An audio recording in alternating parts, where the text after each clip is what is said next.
Hi, I'm Matthew Moore. I'm a QA lead with ArenaNet, and you're watching Gaming Insight. Hi, I'm Stéphane Presti, a French community manager at ArenaNet, and you're watching Gaming Insight.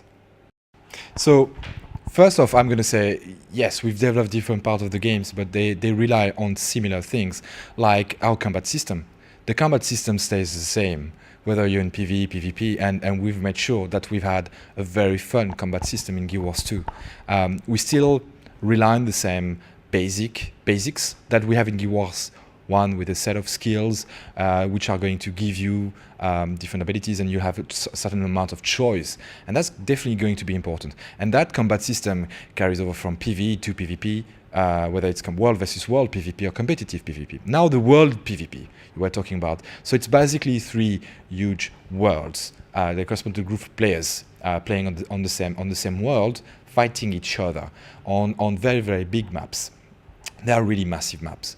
And the maps are organized in a very particular way so that you can have epic fight and large battles between a lot of players. But there's a lot more to do on these maps than just fighting players.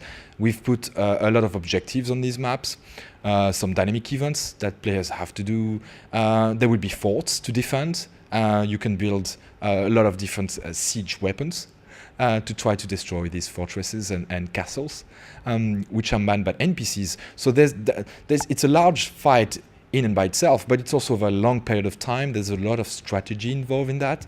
And to go back to your question, that's definitely something we've seen in our tests, a lot of strategy.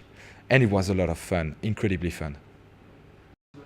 So a world is where you as a player, you choose to play with other races. Everyone plays you choose at some point to belong to one world. And so in a world versus world game, three of these worlds are matched together. And as you said, it's correct, you're gonna have all sorts of races.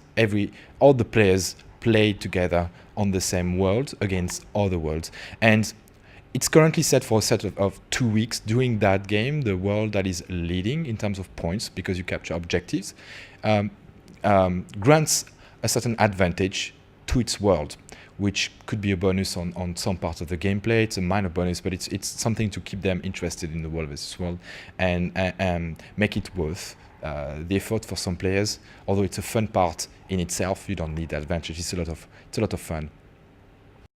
My personal favorite has always been the Azura.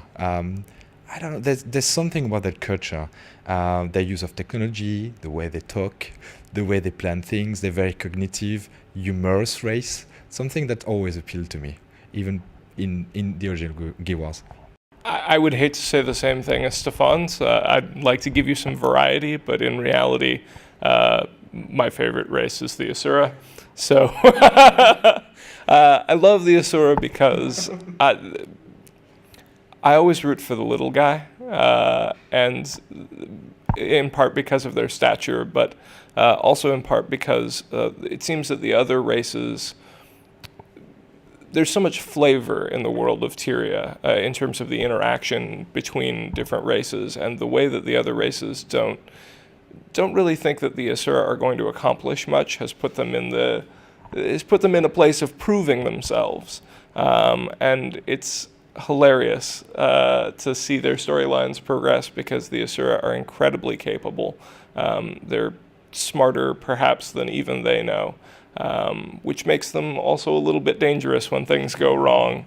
But yeah, it's something about seeing the little guy take on, you've got an Asura versus a Minotaur or an Oakheart, and it's just an awesome looking fight.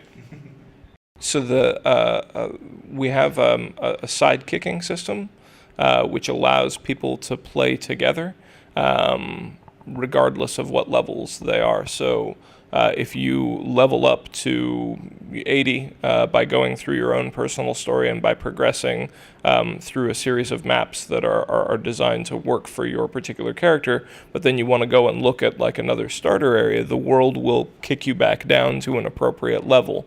That way you're not taking away from the fun of the area. You'll still have the same equipment, but your stats will be leveled down to a point where it will still feel invigorating, and you won't be burning through all of the spawns that are there for the other, lower level players.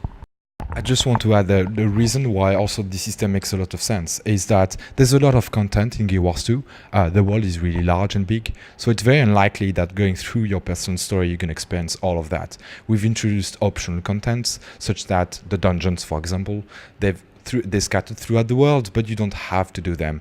And we imagine that you can go and experience your personal story, and once you finish it, maybe go and revisit these places you've been to before, but you haven't really wanted to go there until then. In addition, the dungeons have two components. They have a story mode and an explorable mode. The story mode will be open to you when it is level appropriate as you're going through your personal story. But then the explorable mode, you can get a group of adventurers together and go back and experience a different branch of that content. So it doesn't play the same as when you played it in story mode, and there are multiple branches in most dungeons for explorable mode.